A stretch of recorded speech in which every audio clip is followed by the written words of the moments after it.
This is a Squiz Kids podcast. Your fresh take on what's happening in the world around you.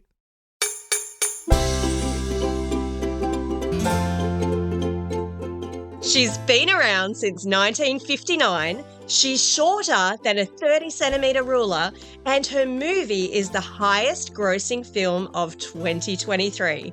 This is your Squiz Kids Shortcut to Barbie, the podcast where we dive into the who, what, when, where, why and how of the big news stories. I'm Christy Kijarina. And I'm Bryce Corbett. Bryce, everywhere I turn lately, things have been turning pink.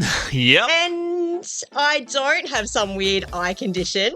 Barbie pink is everywhere. Sure is. So the doll that trotted across my bedroom floor more than years ago is back with a bang. And not only that, her boyfriend Ken is having his moment in the spotlight too. Oh, yes. I'm certain many of our listeners will have seen the Barbie movie, and they might be wondering why their parents are in love with Barbie too. Today, we'll take you through who created Barbie in the first place, how she's remained relevant for so many years, and what lessons Barbie still has for us in the 2020s. Listen carefully, there's a squiz at the end. Who? Bryce, Barbie was created 64 years ago by a lady named Ruth Handler, who, with her husband Elliot, started Mattel, the toy company that still makes Barbie today. Wow. So Ruth and Elliot had a daughter named Barbara, and Ruth noticed that while lots of girls had baby dolls to play with, her daughter really enjoyed dressing one-dimensional paper dolls with fashionable paper outfits that a teenager might wear. Why didn't she have a normal fashion doll that she could dress? That wasn't a thing. At that time, they just didn't exist. Girls could only play at being mums or caregivers. Right. It wasn't until the Handler family went on holidays to Switzerland in 1956 that the Lily doll, that looked more like a grown-up, caught Barbara and Ruth's attention. Even then, Ruth still had some trouble convincing the Mattel executives that this grown-up doll was actually a good idea. But finally, in 1959, Barbie, named after Ruth's daughter Barbara, was released at the International Toy Fair in New York City. All right. Well, that explains Barbie, but what about Ken? Great question, Bryce. Almost immediately, Ruth started receiving letters from girls wanting a boyfriend for Barbie. It took until 1961, but Ken, who's named after Ruth's son Kenneth, finally met Barbie.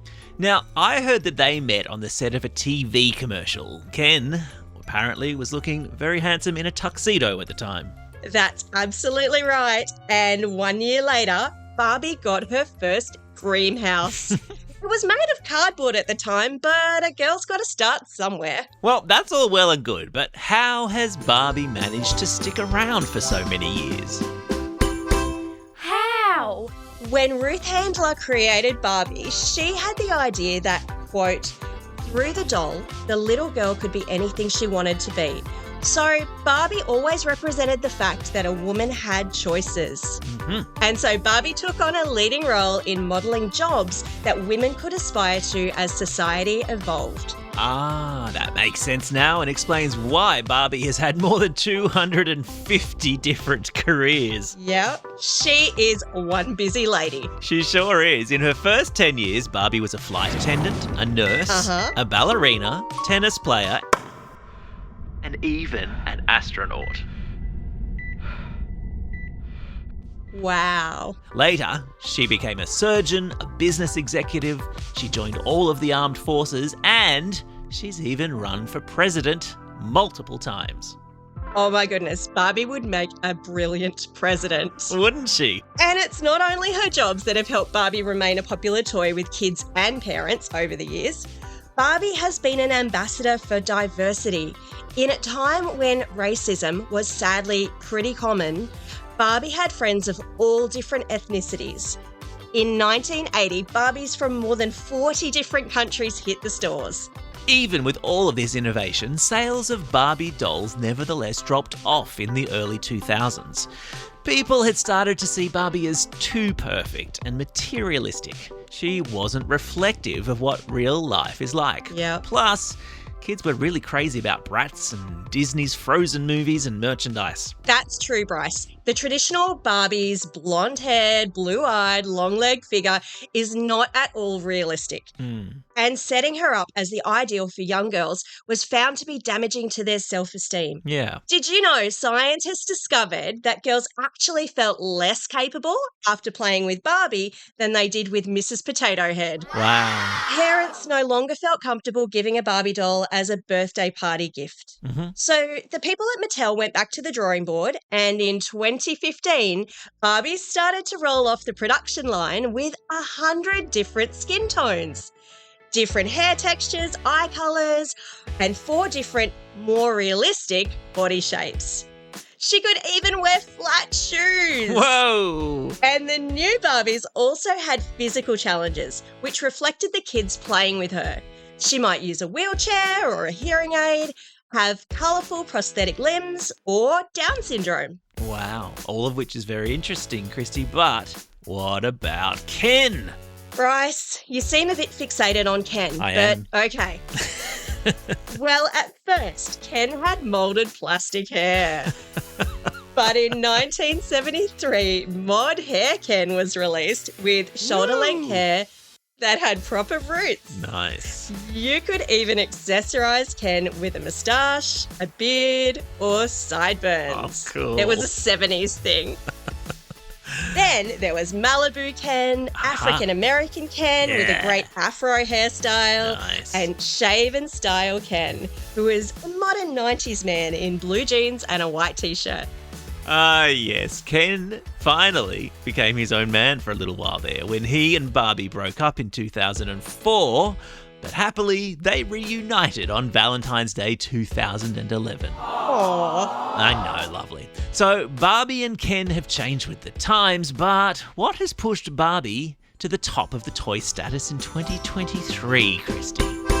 What? Oh, Bryce, anyone who's seen the Barbie movie will know the answer to that one. But let me break it down for you. No spoilers, I promise. Okay.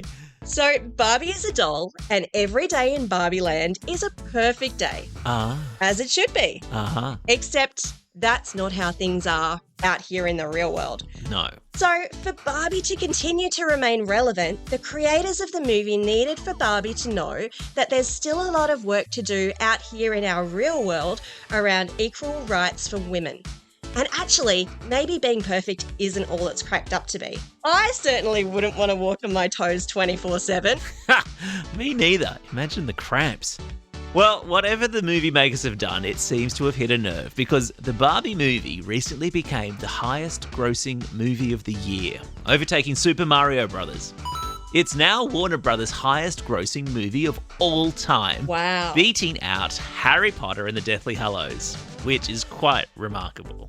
And as of now, it has seen more than $2 billion in ticket sales. Oh my goodness. Business executive Barbie is on the case with every imaginable Barbie product being released just in time for the movie. From fashion and hair accessories to Barbie rollerblades and Barbie pasta. Oh, wow. Since 1959, more than 1 billion, that's billion with a B, Barbie dolls have been sold worldwide. And according to Mattel, a Barbie doll is sold every 2 seconds. What? And before you ask, Bryce, a Ken doll sells every 20 seconds. That is remarkable. So, Movie Barbie is saying that everyone should be treated equally.